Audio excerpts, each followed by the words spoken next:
നമസ്കാരം. മാധ്യമങ്ങളാണോ തീരുമാനിക്കുന്നത് ഏതൊരു രാഷ്ട്രീയ പാർട്ടിയുടെയും അതിന്റെ ചുമതലയിലിരിക്കുന്നവർ നിൽക്കണോ അതോ പോണോ എന്നൊക്കെ? അതിന്റെ വക്താക്കളും പ്രയോക്താക്കളുമല്ലേ? കെ.പി.സി.സി പ്രസിഡന്റ് കെ സുധാകരനെ വീട്ടിലേക്ക് പറഞ്ഞുവിടാൻ നിരന്തരം തിരക്കിട്ട് മാധ്യമ വിചാരണയായിരുന്നു ഇന്നലെ വരെ.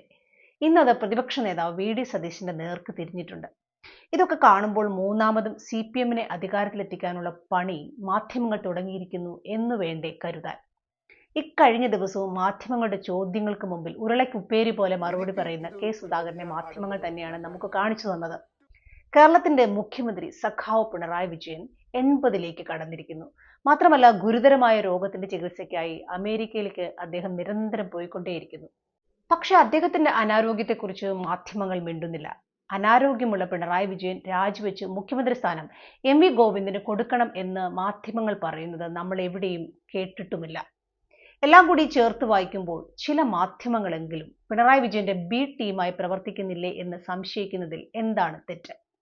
രോഗം മൂർച്ഛിച്ച സമയത്ത് പോലും കോടിയേരി ബാലകൃഷ്ണൻ CPM-ന്റെ സംസ്ഥാന സെക്രട്ടറി ആയിരുന്നു.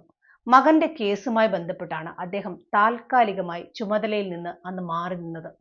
അപ്പോഴും അദ്ദേഹം മാറണമെന്ന് ഒരു മാധ്യമവും പറഞ്ഞത് നമ്മൾ കേട്ടില്ല. പാലാരിവട്ടം പാലം ഇപ്പൊ താഴെ വീഴുമെന്ന് പറഞ്ഞ് ലൈവ് കൊടുത്ത മാധ്യമങ്ങൾ പാലത്തിന്റെ മേലെ പെയിന്റ് അടി കഴിഞ്ഞപ്പോൾ ഒരു കുഴപ്പവുമില്ല എന്ന് പറഞ്ഞതും അതുവഴി ഒരു നേതാവിനെ തീർത്ത് കളഞ്ഞതും നമ്മൾ കണ്ടതാണ്. ഉപതെരഞ്ഞെടുപ്പിലെല്ലാം UDF-നാണ് മുന്നേറ്റമുണ്ടായത്. ചേലക്കരയിൽ CPM-ന്റെ വോട്ട് കുത്തനെ കുറച്ചു. ലോക്കൽ ബോഡി ബൈ ഇലക്ഷനിലും UDF-നായിരുന്നു മുന്നേറ്റം. കോൺഗ്രസിന്റെ വാർഡ് കമ്മിറ്റി വരെ ഏതാണ്ട് പൂർത്തിയായി കഴിഞ്ഞു. 65 വയസ്സുള്ള MV ജയരാജനേക്കാൾ 76 വയസ്സുള്ള സുധാകരന് പാർലമെന്റ് തെരഞ്ഞെടുപ്പിൽ 1 ലക്ഷത്തിന്റെ മുകളിൽ ഭൂരിപക്ഷം കൊടുത്തത് പാർട്ടി ഗ്രാമത്തിലെ ജനങ്ങളാണ്. പക്ഷെ ഇത്തരം വാർത്തകളൊന്നും മാധ്യമങ്ങളുടെ കണ്ണിൽ പെടുന്നില്ല.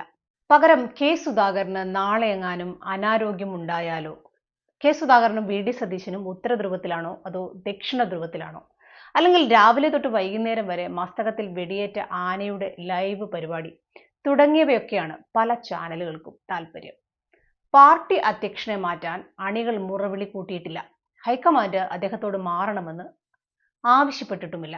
എന്നിട്ടും അയാളെ വീട്ടിൽ പറഞ്ഞു വിട്ടേ മതിയാകൂ എന്ന രീതിയിൽ മാധ്യമപ്രവർത്തനം നടത്തുന്നത് ഒട്ടും ശരിയല്ല.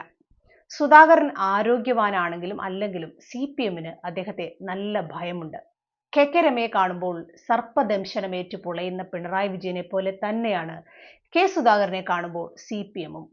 KPCC പ്രസിഡന്റും പ്രതിപക്ഷ നേതാവും തമ്മിൽ അഭിപ്രായ വ്യത്യാസം ഉണ്ടെന്നും വലിയ കുഴപ്പമാണ് കോൺഗ്രസിൽ നടക്കുന്നത് എന്നും ഉള്ള പൊതുജന അഭിപ്രായം രൂപപ്പെടുത്തുന്നതിലും മാധ്യമങ്ങൾ നല്ല പണിയെടുക്കുന്നുണ്ട്.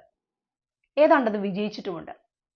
പിണറായിയും G സുധാകരനും തോമസ് ഐസക്കും ജയരാജനും ഒക്കെ തമ്മിൽ നല്ല അഭിപ്രായ വ്യത്യാസമുണ്ട്.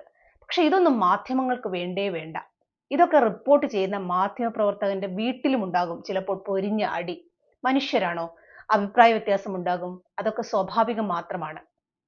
ഇനി KPCC പ്രസിഡന്റ് തുടരണോ പ്രതിപക്ഷ നേതാവ് തുടരണോ എന്നൊക്കെ തീരുമാനിക്കുന്നത് പാർട്ടിയുടെ അപ്പർ കമ്മിറ്റികളാണ്, മാധ്യമങ്ങളല്ല.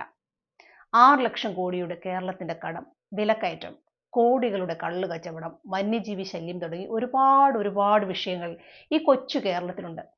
അതിലേക്കും കൂടി ക്യാമറ തിരിച്ചു വെച്ചാൽ അത് ജനങ്ങൾക്ക് വലിയ ഉപകാരമായിരിക്കും. എല്ലാ മാധ്യമപ്രവർത്തകർക്കും ഒരു പൂർവ്വകാല രാഷ്ട്രീയമുണ്ട്. പക്ഷെ മാധ്യമരംഗത്തേക്ക് വരുമ്പോൾ നിഷ്പക്ഷതയും നേരും നെറിയും ഒക്കെയുണ്ട്. അതൊക്കെ മറന്ന് പഴയ DYFI-കാരനും SFI-കാരനും ദേശാഭിമാനിയുടെ റിപ്പോർട്ടറും ഒക്കെയായി മാറുന്നത് ശുദ്ധതയുള്ള മാധ്യമ പ്രവർത്തനമല്ല. മനോഹരമായ കള്ളങ്ങൾക്ക് പിന്നാലെ അല്ലല്ലോ മാധ്യമങ്ങൾ നടക്കേണ്ടത്, സത്യത്തിന്റെ പിന്നാലെയല്ലേ?